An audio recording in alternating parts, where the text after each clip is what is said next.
네, 기백반 배움중심교육 온라인 수업 에피소드 4번째 이야기입니다. 오늘은 거꾸로 교실을 적용한 온라인 학생 참여형 수업의 흐름은 어떻게 되는지에 대해서 제가 설명드리겠습니다. 자, 거꾸로 교실 적용한 온라인 학생 참여형 수업의 흐름은 4단계로 진행이 되는데요. 자세한 내용은 하나씩 설명드리겠습니다.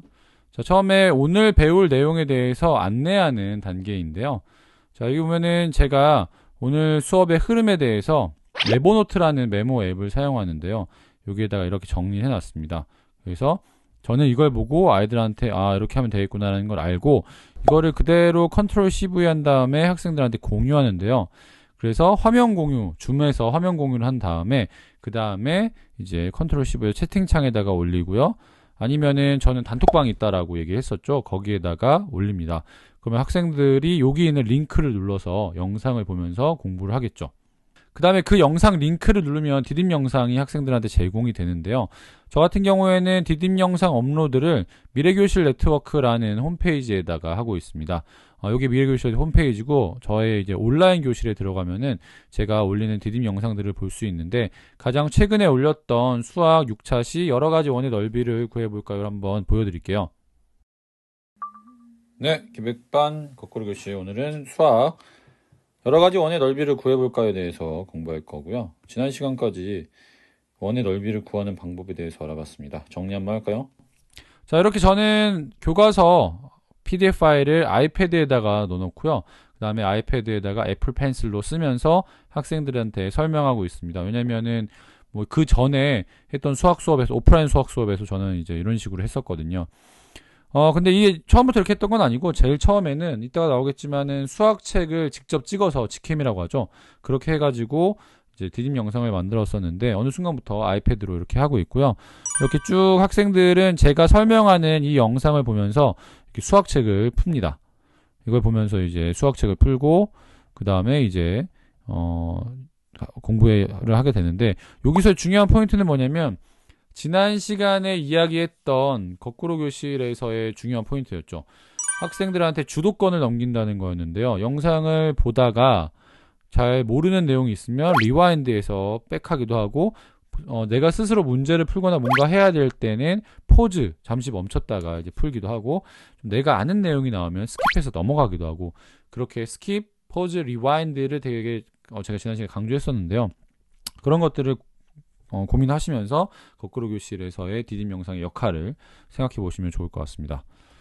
자, 그 다음에 디딤 영상을 학생들한테 제공을 한 다음에 저는 에버노트에다가 이렇게 영상 링크를 정리를 해서 관리하고 있는데요. 자, 요게 이제 제가 작년에 정리했던 영상의 내용입니다. 여기 보면은 2020년도가 아니라 2019년이라고 되어 있는 거죠. 그래서 2015 개정교육과정에서 5, 6학년 교과서가 작년에 바뀌었는데 그때 새로 디딤 영상을 만들고 나서 그 영상 링크들을 다 여기에다가 정리를 해놨습니다. 그래서 저는 이번에 올해 코로나가 터졌을 때 전혀 당황하지 않았던 게 작년에 만들었던 디딤 영상들이 다 있으니까 이걸 활용해서 컨텐츠 제공형 수업이나 실시간 쌍방향 수업에서 사용할 수가 있었어요. 그래서 선생님들도 이런 식으로 영상을 2020학년도에 많이 만드셨잖아요. 이거를 잘 정리해 놓으셨다가 내년도에도 활용하시면 좋을 것 같습니다. 자, 그 다음에 디딤 영상을 만들 때요. 선생님들이 작년에 2020학년도에 보니까 파워포인트에다가 되게 열심히 잘 만드셨는데, 물론 그것도 좋지만 그냥 교과서에다가 직접 쓰면서 이렇게 직캠으로 하는 게 가장 간편하고 좋습니다. 왜냐하면 영상을 만드는데 너무 많은 시간과 노력을 투자해서 내가 지치면은 안 돼요. 그러면은 뭐 거꾸로 교실 같은 것들을 하기가 어렵거든요. 그래서 저는 이렇게 교과서를 직접 설명하는 영상을 쉽게 가기를 권해드리고요. 아니면은 다른 선생님들이 만든 영상을 찾아서 학생들한테 제공하는 것도 나쁘지 않습니다. 학생 참여형 수업에서 중요한 거는 영상의 퀄리티가 아니라 학생들이 본 수업 시간에 어떤 활동을 할 거냐가 더 중요한 거잖아요. 그렇기 때문에 이렇게 해도 된다는 거죠. 자, 그 다음에 이제 원래 수업으로 돌아와서요. 학생들이 이제 제가 제공한 영상을 보면서 뭐 수학책을 푼다든가 사회책 노트 필기를 하겠죠. 사회책을 볼 수도 있고요. 그때 줌에서 벗어나서 각자 영상을 보면서 공부하는 겁니다. 그러니까 학생에게 주도권을 넘긴다는 의미가 있고요. 아이들이 저랑 같이 뭐 이렇게 쭉 강의식으로 한다는 게 아닌 거죠. 그래서 저는 영상 시간이 한 10분짜리면은 2배 정도의 시간을 주고 있어요. 그래서 20분 정도의 시간을 주고 있고요. 그 시간 동안 학생들은 자기주도적으로 이제 공부를 하는 거죠. 그 다음에 타이머를 맞춰놓고 하는데, 지난번에 두 번째 영상에서 설명했던 거죠. 윈도우 10의 알람 및 시계 영상, 시계 어플을 써서 이렇게 띄워놓고 나서 그 다음에 이제 학생들한테 각자의 시간을 주고 1분이 남으면 아이들한테 줌으로 들어오라고 안내를 하고 있습니다. 여기서의 포인트는 꼭 교사가 모든 학생들하고 같이 뭔가를 하고 있는 게 아니라 자기 주도적인 학습을 할 수 있도록 이런 여건을 마련해 준다는 거죠. 자, 그 다음에 학생들은 이제 각자 제가 만든 영상을 보고 공부를 하는데요. 수학 시간에는 수학책을 풀고요. 사회 시간에는 이렇게 사회책을 보면서 코넬시 노트 필기를 하라고 합니다. 저는 이제 노트 필기한 결과물을 이렇게 패들렛에다 올리라고 했는데, 저는 구글 클래스룸이나 팀즈를 사용하고 있지 않거든요. 그래서 이렇게 과제 제출방을 패들렛으로 만들어서 학생들의 과제를 받고 있습니다. 학생들이 이렇게 사회 시간에 코넬시 노트 필기한 거를 올리면은 이제 제가 이게 보고 확인을 하고 있고, 배움이 느린 아이들 같은 경우에는 이거를 잘 못했을 거기 때문에 배움이 빠른 애들 거를 보고선 이제 벤치마킹 하라고 얘기를 하고 있는 거죠. 자, 그 다음에 이제 네 번째가 되게 중요한 포인트인데요. 배운 지식의 여러 가지 방법을 표현하는 것. 이게 학생 참여형 수업에서 가장 중요한 단계라고 생각을 합니다. 왜냐면 여기서 중요한 거는 메타인지거든요. 메타인지는 나를 객관적으로 보는 거잖아요. 그래서 내가 아는 것을 내 입으로, 내 말로 직접 표현할 줄 아는 것, 이게 메타인지고, 그게 진짜 공부라고 저는 생각을 하는데요. 세 가지가 있습니다. 그래서 첫 번째 가는 모든 별로 이야기를 나누는 거고요. 소외실, 줌에는 소외실이라고 되게 좋은 기능이 있잖아요. 그거를 활용해서 모든 별로 이야기를 나눌 수 있게 합니다. 한번 볼까요? 노트가 직선제로 정선이 되었고, 그 다음에 이쪽에 내가 뭐 안 쓴 게 있었는데, 네, 지금 사회 시간이고요. 모든 별로 소외실에 모여서 자기가 패들렛에다가 코넬시 노트 필기한 걸 올렸잖아요. 그거를 보면서 친구들한테 설명하고 있는 장면입니다. 왜 5.16 군사정변 때 폐지되었던 지방자치제인가? 그게 다시 네, 지금 이 여학생이 지방자치단체인가? 라고 떠듬떠듬 얘기하고 있어요. 여기서 얘기하고 싶은 중요한 지점은, 제가 강의식으로 학생들한테 막 설명한다고 해서 과연 학생들이 공부를 할까요? 라는 겁니다. 진짜 공부는 내가 주도권을 가지고 있을 때잖아요. 즉, 지금처럼 학생들이 친구들한테 뭔가 설명을 할 때, 그때 메타인지가 발휘될 거고, 그러면서 정말 이거를 더 공부하지 않을까라는 겁니다. 지방자치단체인가? 라고 하면서 얘는 그거에 대해서 더 한 번 더 고민하고 공부를 하겠죠. 자, 두 번째는 이거 지난 두 번째 영상에 나왔던 장면인데, 수학 시간에는 수학 퀴즈 채점을 제가 하는 게 아니라 학생들한테 하라고 합니다. 왜냐면 제가 하는 거를 일방적으로 학생들이 듣는 것보다 친구들끼리 모둠별로 모여서 설명을 하면은, 뭐 3개 모둠이면 3명의 친구들이 돌아가면서 설명을 할 거 아니에요. 그게 더 메타인지를 발휘할 거고 효과적으로 애들이 공부할 거라고 생각을 하는 거죠. 자, 그 다음에 두 번째 방법은요, 교사가 간단한 퀴즈를 내는 방법이 있습니다. 그래서 줌 채팅창을 이용해서 학생들이 뭔가를 써서 하는 방법이 있고, 아니면은 카웃이나 멘티미터처럼 퀴즈 프로그램을 사용하는 게 있는데요. 멘티미터 사례 한번 보여드릴게요. 다음 중 법에 따라 재판을 하는 국가기관은 어디입니까? 자, 이 중에 5군데 중에 재판에 따라 법에 따라 재판하는 국가기관 어디일지 맞춰주세요.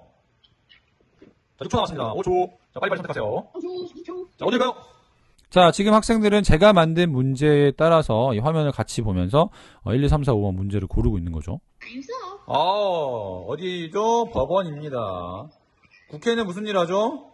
국회, 법을 만드는 일. 그렇죠. 정부는 법에 따라 나라를 살림을 맡는 일. 자, 과연 어떻게 될까요? 네, 이렇게 중간중간에 학생들한테 이제 설명을 하고 있고요. 이제 결과가 나오겠죠? 오, 야.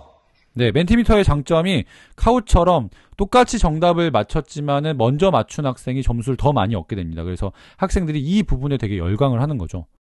안 돼. 자, 5번째 문제 갑니다. 자. 네, 이런 식으로 이제 멘티미터 같은 것들을 활용해서 형성 평가를 할 수 있고요. 마지막 3번째는 자기가 필기한 노트를 보고 설명하는 동영상을 만드는 건데요. 저는 이게 메타인지의 끝판왕이라고 생각을 합니다.